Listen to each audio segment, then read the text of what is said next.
kita masih membincangkan soal ramenya tuduhan ijazah palsu ke Pak Jokowi. Terakhir Pak Jokowi kemarin datang ke Bareskrim sebagai terlapor. Sebelumnya Pak Jokowi datang ke Polda sebagai pelapor. Jadi ini sesuatu yang perkembangan terbaru ini menarik untuk kita bincangkan. Saya bersama Pak Suhadi lagi. Pak Suhadi, selamat datang ke Cokro TV lagi, Pak. Ya, selamat datang. Nah, Pak, ini kan kemarin Pak Jokowi datang ke Bareskrim, kan atas laporan dari Egy Sujana, kalau nggak salah ya. Ya. Pokoknya dia sebagai terlapor. Terus ada beberapa pernyataan beliau kan bilang bahwa saya ini sedih sebenarnya kok sampai kasusnya sudah sampai level ini. Ya, gitu. ya. Kasihan dia dengan orang, tapi udah keterlaluan ini. Ya. Gitu. Terus juga Pak Jokowi menyatakan akan menunjukkan ijazah asli kalau diminta oleh pengadilan, gitu. Ya. Nah ini kan berarti ada dua hal menarik ini Pak, soal Pak Jokowi sebagai terlapor, ya di Bareskrim itu, dan Pak Jokowi sebagai pelapor yang dia melaporkan 5 inisial gitu. Ya. Yang di Polda ya. Yang di Polda. Polda. Gitu. Gimana Pak Suhadi? Ya. Jadi terkait yang di Mabes Polri dulu. Barangkali ini perlu pencerahan juga ya, karena terkait masalah di Mabes Polri itu orang mungkin juga banyak yang tidak tahu. Jadi terkait masalah yang di Mabes itu Pak Jokowi dilaporkan. Jadi dia sebagai terlapor, seperti tadi dibuka, sebagai terlapor di sana. Nah kemarin kedatangannya dia itu atas undangan penyelidik ya terkait masalah laporan yang dilakukan oleh Egy Sujana dan kawan-kawan. Nah terkait menyangkut masalah ini, pertama kita cukup mengapresiasi ya, artinya panggilan dilakukan sesuai dengan timing waktu yang memang diminta. Jadi nggak bertele-tele dan lain sebagainya. Karena saya yakin memang Pak Jokowi kan benar di dalam persoalan ini. Sehingga yang dilakukan pemanggilan itu ya terus kemudian disikapi. Nah terus kemudian terkait menyangkut masalah kemarin pemeriksaan itu dia sebagai terlapor itu kalau nggak salah ada beberapa puluh pertanyaan. Salah satunya ditanyakan berkaitan dengan masalah ijazah dan lain sebagainya. Dan kita sudah tahu ijazah itu sudah diserahkan ke Mabes Polri terkait katanya rencana akan di lab ya dilakukan uji forensik terkait masalah ini nih. Itu juga ini perlu, nanti menarik nih kita bicarakan Pak. gitu ya. Apa sih itu forensik ya? Nah terus kemudian saya tertarik tadi. Kata-kata saya sebetulnya juga kasihan kok sampai sejauh ini. Ya. Karena memang seperti juga saya sudah bicara di podcast di podcast ini, itu Pak Jokowi sebetulnya nggak ada niat untuk membuat laporan polisi ini. Tapi karena kegaduhan, tuduhan-tuduhan yang tidak rasional terus menggema di mana-mana. Dan malah menurut saya ini udah menyangkut masalah stabilitas keamanan dan lain sebagainya untuk Pak Jokowi ya. Karena mereka berduyun-duyun loh datang ke Solo. Ya, adili Jokowi dan lain sebagainya. Ini kan sudah di luar ambang batas kesabaran. Ya. Nah, kenapa ada pernyataan seperti itu? Mungkin ya karena memang betul-betul terpaksa ini dilakukan. Tapi kita melihat langkah yang dilakukan ini udah tepat. Karena kalau enggak ya terus begini, terus enggak akan pernah berhenti mereka. Karena dianggap kalau enggak dilaporkan, Pak Jokowi dianggap benar, ijazahnya enggak benar. Walaupun dari pihak UGM sebagai orang sebagai lembaga yang mengeluarkan ijazah udah mengatakan asli, benar Pak Jokowi kuliah, benar Pak Jokowi diwisuda di sini. Tapi mereka tetap nggak percaya gitu kan. Makanya ranah hukum yang ditempuh ini menjadi sangat penting, menjadi sangat bagian daripada mengukur kebenaran daripada palsu apa tidak gitu ya. Dan saya juga berharap ini harus berlanjut sampai ke persidangan. Nah, yang masih soal yang di Mabes itu Pak sebagai terlapor yang di Bareskrim itu. Soal tadi itu uji forensik itu. Sebenarnya kan itu gimana ininya Pak? Jadi kenapa perlu nggak sih uji forensik gitu? Sebetulnya kalau kita melihat kacamata hukum acara ya, kan yang namanya pembuktian dan lain sebagainya itu kan sebetulnya nggak sampai ke sana. Karena ini kan bukan kaitan orang diracun, ya kan? Orang kemudian ditembak, ya, kemudian orang dicekek dan lain sebagainya. Itu mungkin perlu ada hal-hal yang seperti itu gitu kan. Tapi ini kan yang dibicarakan ini kan kertas. Ijazah itu apa sih? Kan kertas kan, ya. Loh kalau UGM udah mengatakan bahwa benar itu ijazah Pak Jokowi yang dikeluarkan oleh UGM. Harusnya udah selesai dong. Pak Jokowi menerima ijazah itu karena memang dia kuliah di sana. Ya harusnya udah nggak ada masalah lagi. Jadi saya sepakat juga walaupun saya juga pernah menyatakan sebetulnya berkaitan dengan masalah ijazah ini dua arus kok. Ya, arus pihak UGM ya sebagai orang yang mengeluarkan, Pak Jokowi sebagai orang yang menerima dan sebagai orang yang kuliah di sana. Ini harusnya selesai gitu loh.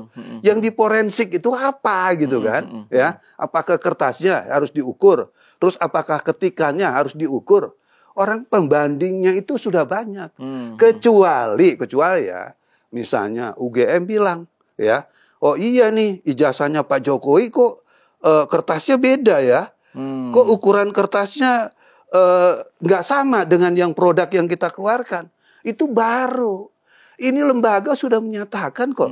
Itu benar ijazahnya Pak Jokowi dikeluarkan oleh UGM. Terus yang kedua, bukan hanya itu. Dosennya juga sebagai orang yang pernah mendidik Pak Jokowi itu mengakui Pak Jokowi memang alumni dari sana. Saya ini dosennya. Ya, terus kemudian teman-temannya juga menyatakan benar, ya kan? Ini ijazahnya Pak Jokowi seperti ini, ya. Malah kemarin kan ada yang lucu. Jadi kalau Pak Jokowi nanti ijazahnya palsu, ijazah saya juga palsu, kan gitu kan? Jadi orang-orang yang alumni tahun 1985 itu ijazahnya palsu semua. Nah, ini kan kacau gitu loh, ya. Makanya dalam kaitan ini. Kenapa ada wacana-wacana model lab? Saya nggak ngerti ukurannya seperti apa. Karena seperti yang saya bilang tadi, kalau memang ada pengingkaran dari pihak UGM, jangan Roy Suryo dong. Memang Roy Suryo itu siapa? Ya kan? Kan dia bukan sebuah lembaga. Kenapa kita mesti ikutin gitu loh? Kecuali Roy Suryo itu sebagai lembaga, misalnya dia mewakili Kementerian Pendidikan Tinggi, ya kan? Boleh dia ngomong seperti itu. Ini kok bisa-bisanya dia minta di lab segala macam. Ini kan menurut saya nggak jelas, nggak masuk akal gitu ya. Karena saya dibilang tadi, ukuran menyangkut masalah mencari kebenaran material yang dibutuhkan di dalam kasus-kasus pidana itu kan sederhana. Sudah diakui oleh lembaga, ada teman-teman kuliahnya, ya kan, ada foto wisudanya. Apalagi harusnya selesai gitu loh. Ya. Nah berarti kalau yang misalnya yang di Polres yang di Bareskrim itu Pak, yang di Mabes ya, kan dengan asumsi Pak Jokowi sudah menyerahkan ijazah aslinya kan ke Mabes, terus kan udah diambil lagi gitu.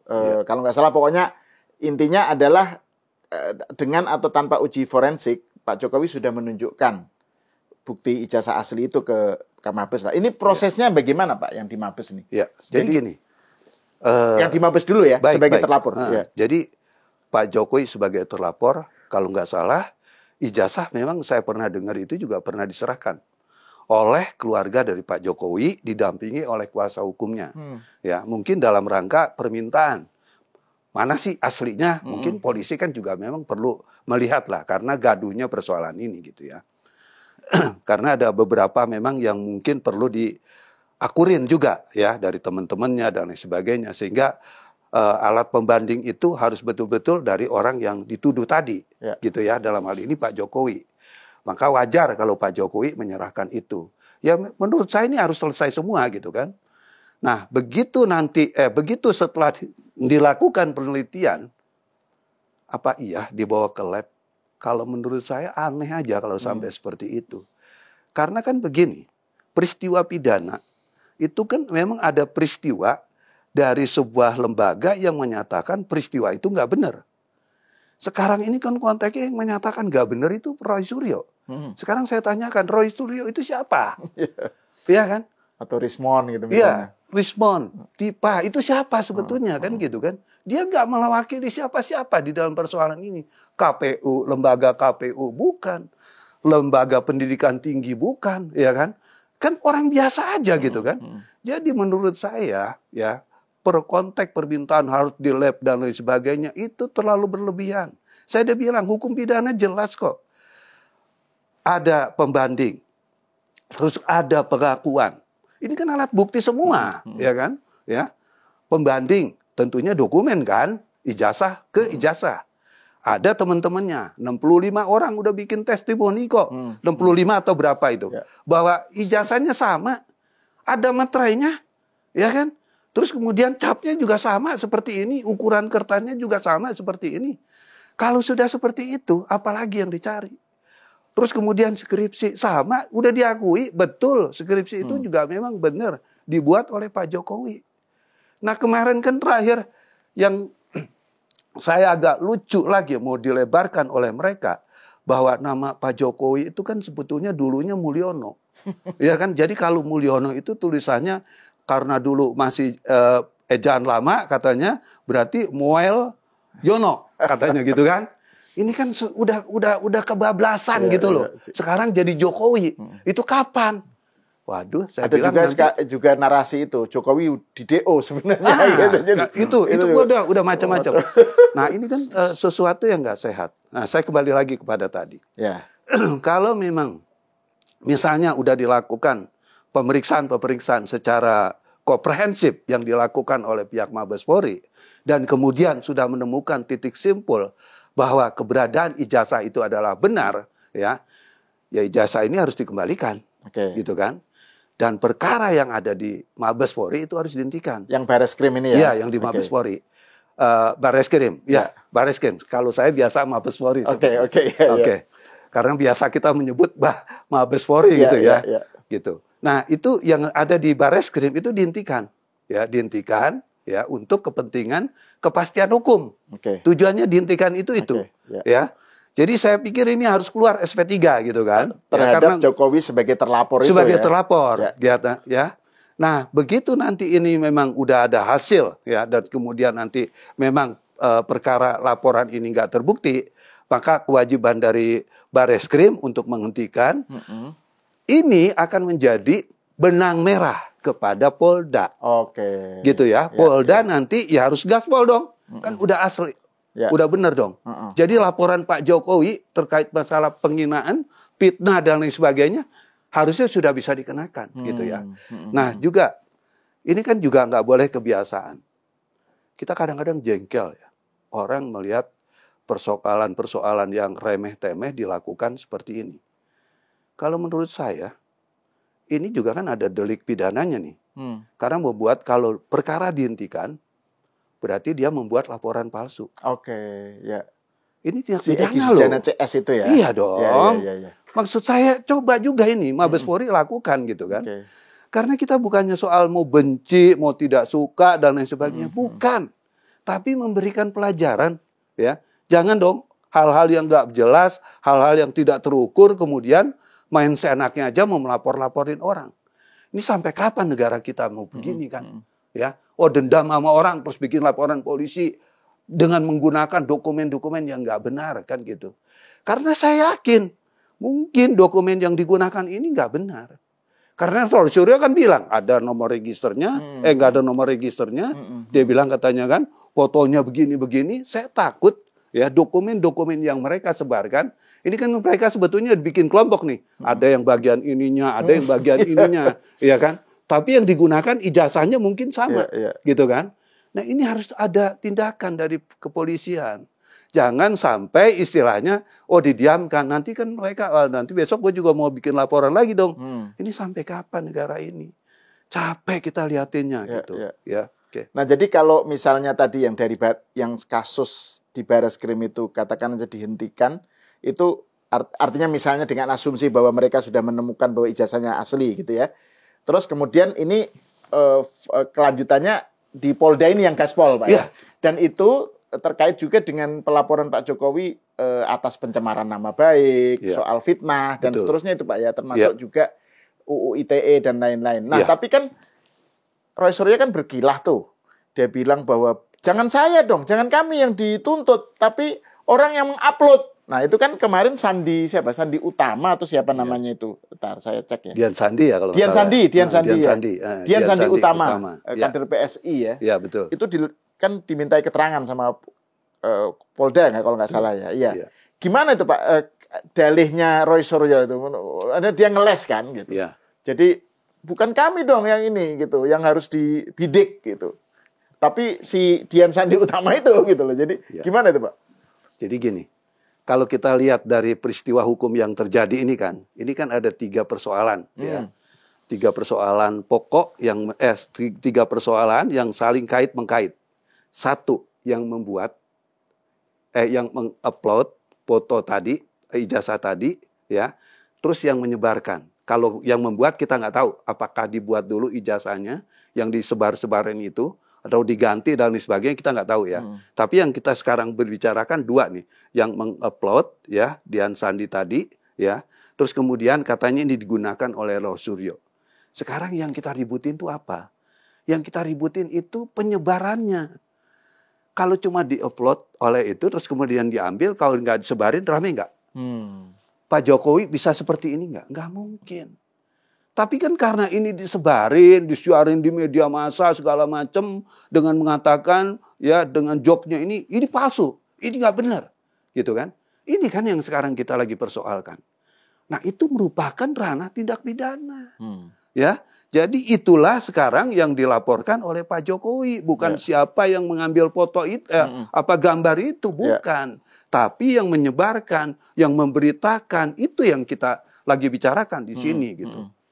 Jadi itu yang 5 nama yang dilaporkan Pak Jokowi itu kaitannya dengan yang penyebarannya itu, penyebarannya gitu ya, yang menyebarkan berita. Karena kan kalau di undang-undang IT itu kan ada yang menyebarkan gitu ya. Kalau delik pidana biasa mungkin kita nggak mengenal seperti itu gitu ya. Dan si Dian Sandi Utama kan bilang bahwa ya dia melakukan itu bukan dari Pak Jokowi, dia bilang, dan dia merasa nggak tega, nggak terima Pak Jokowi digitukan gitu. Betul. Ya, dikuyo-kuyo atau apa gitu. Dan saya nggak tahu, saya pernah baca gitu, mungkin perlu dikonfirmasi ya, bahwa dia dapatnya itu dari screenshot acara UGM gitu. Mungkin kaitannya dengan peristiwa, kan tuduhan ijazah palsu ini kan udah lama kan, Bambang Tri segala itu. Jadi mungkin waktu itu ada klarifikasi UGM soal ijazah Pak Jokowi, mungkin ada screenshotnya atau apa gitu. Si Dian Sandi kayaknya dapatnya dari situ gitu, ngakunya gitu. Jadi ini sesuatu yang ya Roy Suryo CS ini memang ya ngeles saja gitu. Jadi, nah tapi Pak, kalau soal ini saya jawab dulu nih. Oke, silakan Pak. Ini, karena ini menarik nih. Ya. Dia juga kemarin saya juga lihat Dian Sandi itu melakukan testimoni. Ya, Roy Suryo itu ngebohongin saya dan lain sebagainya gitulah. Ya, mungkin pada waktu itu dia cuma mendengar nih Roy Suryo ada orang yang memegang ijazahnya Pak Jokowi, gitu kan. Nah mungkin kebetulan Sandi nih, Dian Sandi nih yang pegang. Mungkin ditemuin ya, diomongin bahwa dia mau melihat dan lain sebagainya. Tujuannya bukan untuk diramaikan seperti sekarang ini gitu kan. Itu kan yang kelihatannya yang dinarasikan oleh Dian Sandi pada waktu dia testimoni di YouTube kalau nggak salah ya. Nah terus kemudian kenapa kok jadi diramaikan? Dikatakan seperti ini. Padahal dia sendiri sudah mengatakan kalau nggak salah. Ini asli loh ijazahnya gitu. Tapi kemudian dibalik seolah-olah ada pengakuan bahwa ijazah ini nggak benar. Gitu. Ini kan menurut saya ya itulah cara-cara Roy Suryo menurut saya sangat Roy Suryo dan kawan-kawan sangat nggak elegan menyikapi persoalan ini. Bekas mantan kepala negara loh. Kalau orang per orang mungkin saya nggak tahu juga ya. Harusnya nggak sekeji ini. Ini kan keji sekali nih kan. Ya gitu. Nah terus ini Pak, terkait dengan pernyataan Pak Jokowi yang kita singgung di awal tadi kan. Pak Jokowi kan bilang, saya sebenarnya sedih bahwa kasus ini kok sampai berlanjut selevel ini gitu kan. Artinya berlanjut terus dan kemungkinan pasti di pengadilan. Kemungkinan besarnya akan di pengadilan gitu. Dan di saat itulah Pak Jokowi bilang dia akan menunjukkan, kalau diminta hakim dia akan menunjukkan ijazahnya ke publik gitu kan. Di sidang lah gitu. Nah dia bilang saya kasihan sebenarnya gitu loh dengan orang-orang ini gitu. Nah, terus kan Pak Suhadi pernah bilang tuh dalam percakapan, pokoknya bilang bahwa ini orang-orang ini sebenarnya cari mati gitu ya. Ya, betul, Itu betul, istilah menarik itu. Ya. Karena jangan-jangan mereka itu nggak menyangka Pak Jokowi sejauh ini, sedahsyat ini sedahsyat ini tindakannya. Betul. Disangkanya Pak Jokowi akan diem atau inilah gitu, pasif atau apa. Gimana Pak Suhadi melihat arah kasus ini? Jadi apa yang akan menimpa mereka gitu loh. Kalau saya melihat awalnya, memang kan sebetulnya lama nih udah cerita ya. Tetap Pak Jokowi nggak melaporkan. Padahal kita waktu itu juga teman-teman udah banyak yang teriak, laporin dong gitu ya. Tapi nggak dilapor-laporin juga gitu ya. Malah terus kemudian juga saya mendengar, oh ini teman-teman mau buat laporan. Karena Pak Jokowi diam aja nih. Maksudnya ceritanya. para relawan Jokowi. Ya. Saya dapat telepon juga, Pak Suhadi gimana nih, kita mau lapor dan sebagainya. Saya bilang, coba deh kita lihat dulu keadaan. Masa sih Pak Jokowi nggak mau lapor juga, gitu kan? Karena saya udah bilang, kalau kita yang melaporkan agak berat loh. Saya bilang gitu kan. Karena saya udah menganalisa hukum ini, ya. Terus kemudian, kenapa ini dilaporkan? Kan akan menjadi pertanyaan. Ya saya melihat udah nggak sangat kondusif.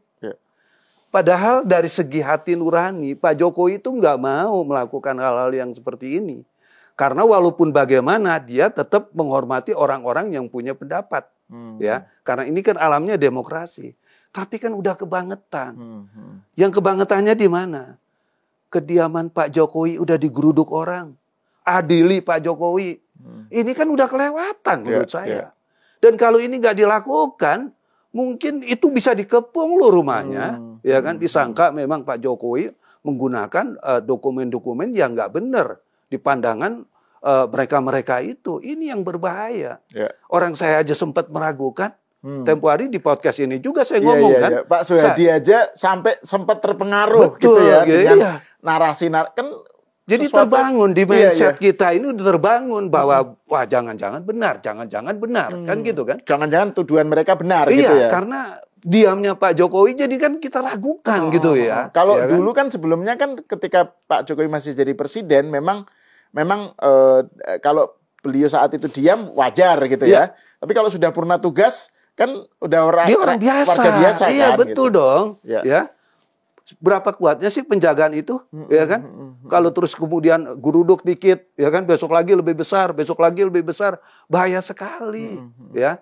Dan memang narasinya kan tujuannya mau ke sana kan? Nggak bisa dengan cara begini, caranya seperti ini gitu ya. Nah kenapa saya bilang ini cari mati? Saya sudah pernah menjelaskan dalam konteks di podcast ini.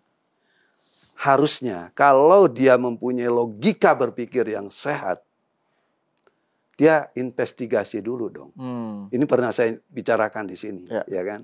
Investigasi. Ini yang dipermasalahkan bekas presiden loh, 2 periode, ya. Nggak mungkin lah melakukan hal-hal yang konyol seperti itu. Tapi ternyata kan enggak, ya.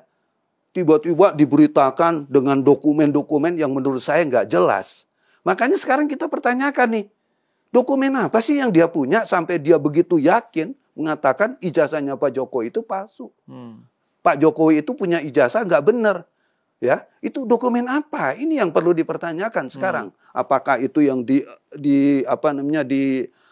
ada di TV-TV itu? Ya, apa itu seperti itu? Itu dari mana? Apa dari Dian Sandi? Ini yang juga memang kita harus tahu gitu kan. Nah, terus kemudian kenapa saya katakan berani mati? Yaitu cari mati, ya.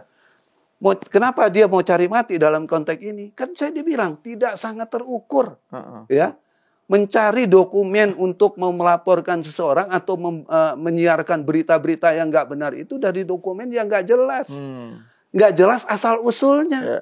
Kan harusnya dia dapat dulu dong dari UGM, dia kirim surat dulu ke UGM, ya, dia kirim surat dulu ke Pak Jokowi, ya. Kemudian kalau dia dapat dari sana memang tidak ada pengakuan, baru dia memberitakan seperti ini. Ini kan enggak, jangankan, ya kan, terkait menyangkut masalah sumber daripada berita-berita tadi, UGM aja nggak diakui pengakuannya kok. Kan cari mati nih namanya.